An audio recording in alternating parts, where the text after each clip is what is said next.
चकबंदी का महत्व केवल राजस्व अभिलेख तक सीमित नहीं है।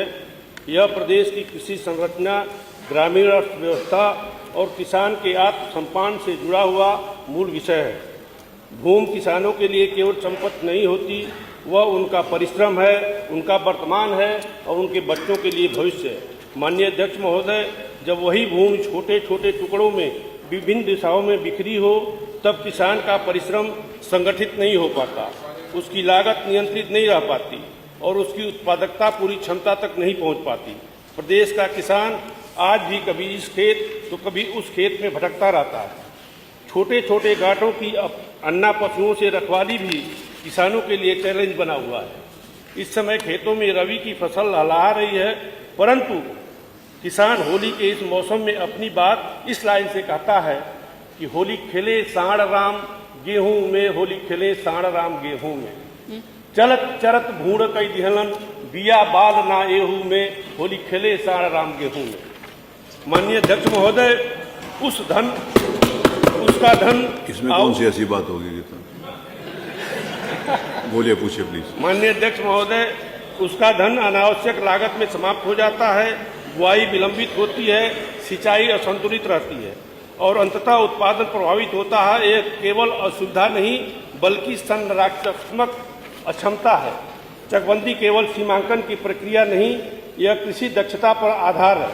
यह ग्रामीण अर्थव्यवस्था को संगठित और सक्षम बनाने का माध्यम है। यह खेत सुव्यवस्थित नहीं होंगे तो लागत नियंत्रण असंभव होगा और यदि लागत नियंत्रित नहीं होगी तो किसान की आय स्थिर नहीं हो सकती। माननीय अध्यक्ष महोदय, प्रदेश का किसान परिश्रमी है, धैर्यवान है, लेकिन एक किसान अनिश्चितता के अंतकाल तक वहन नहीं कर सकता। उसे परिणाम चाहिए, उसे समयबद्ध क्रियान्वयन चाहिए। अब मूल प्रश्न पर अगर अनुपूरक कर लो। बस एक है सर। हाँ। माननीय अध्यक्ष महोदय, चकबंदी की प्रक्रिया जितनी शीघ्र सुव्यवस्थित और पारदर्शी होगी, उतनी ही शीघ्र ग्रामीण अर्थव्यवस्था सुदृढ़ होगी।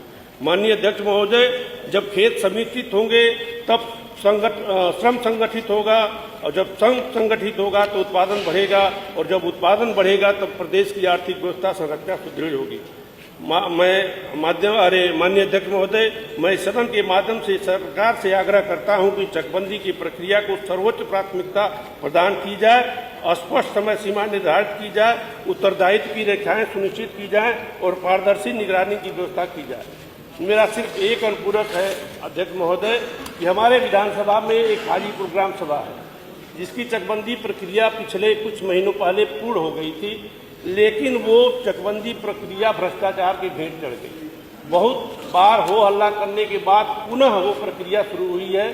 तो मैं सरकार के सामने ये हमारा एक स्पष्ट अनुपूरक है कि क्या उस प्रक्रिया में जो अधिकारी संलिप्त थे भ्रष्टाचार में, उनके खिलाफ कड़ी कार्रवाई करेगी।